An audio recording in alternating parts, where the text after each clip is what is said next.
નમસ્કાર મિત્રો, શું તમે એવો ક્યારે વિચાર કર્યો છે ખરો? આ ગાયનું, બળદનું, ગધેડાનું એક્સિડન્ટ થાય, એના પગ ભાંગી જાય, એને હોસ્પિટલે તો લઈ આવીએ, પછી એનું ઓપરેશન કરવાની જરૂર હોય, એની સારવાર કરવાની જરૂર હોય, તો એને ઊભું કેમ કરવું? આ જીવોને ઊભા કરવા માટે આવી ઘોડીની જરૂરિયાત રહેતી હોય છે. આપ જોઈ રહ્યા છો, જેથી એ ઊભી હોય ગાય અથવા કોઈ પણ જીવ, ત્યારે એની વ્યવસ્થિત રીતે ઓપરેશન થઈ શકે અથવા સારવાર થઈ શકે.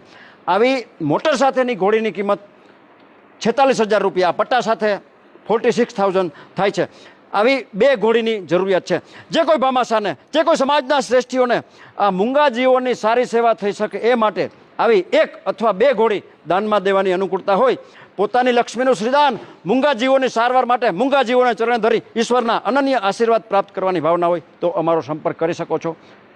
મિત્રો, આ વિડીયો આપના ગ્રુપમાં વારંવાર શેર કરવાનું ભૂલતા નહીં દોસ્તો. આ તો મૂંગા જીવોની સેવાનો વિડીયો છે, મૂંગા જીવોની વેદનાને વાચા આપતો વિડીયો છે મારા ભાઈ.